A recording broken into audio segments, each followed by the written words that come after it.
بلوچستان کے شہر استا محمد میں غریب مزدور کا چولہا ٹھنڈا پڑ گیا۔ رمضان کے مقدس مہینے میں بھی دیہڑی دار طبقہ انتظامیہ کی بے حسی کی نظر ہو گیا۔ ضلعی انتظامیہ نے مستحقین کا حق مار کر ریلیف پیکج من پسند افراد میں بانٹ دیا۔ اسی حوالے سے لیبر یونین نے احتجاجی ریلی نکالی گئی۔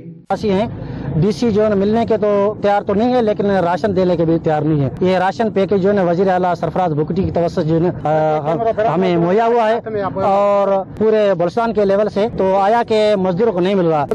مزدوروں کو جو پیکج نہیں ملا ہے ڈی سی صاحب کی طرف سے، اوپر سے تو پیکج آیا ہے رمضان ریلیف ہر سال ہمیں دیتے تھے مزدوروں کو، مگر اس سال یہ ڈی سی نے اپنا من مانی کر کے اپنے من پسند لوگوں کو پیکج دیا ہے۔ ہم مزدوروں کو نظر انداز کیا گیا ہے۔ آج میں ڈی سی صاحب کو پیغام دینا چاہتا ہوں کہ آج ہمارا چھوٹا سا میرا کال تھا، اور کل جو میں کال دوں گا کیمپ کے حوالے سے انشاءاللہ میں یو بی ایل چوک کے اوپر کال لگاؤں گا۔ آنے جانے کا راستہ جب بند ہوئے گا ڈی صاحب پھر آپ کو معلوم ہوگا انشاءاللہ۔ استا محمد کے محنت کش سڑکوں پر دہائی دینے لگے۔ رمضان پیکج میں مزدور طبقے کو مکمل نظر انداز کر دیا گیا۔ لیبر آفس سے نکلنے والی ریلی میں شامل ہر چہرہ حکومتی ناانصافی پر غمزدہ اور مایوس نظر آیا۔ مزدور رہنماؤں کا کہنا ہے کہ ڈپٹی کمشنر نے رات کی تاریکی میں اپنے من پسند لوگوں کو نوازے، جبکہ اصل حقدار خالی ہاتھ رہ گئے۔ شہر کے مختلف راستوں پر گونجی اس آہیں۔ وزیر اعلیٰ بلوچستان سے انصاف اور فوری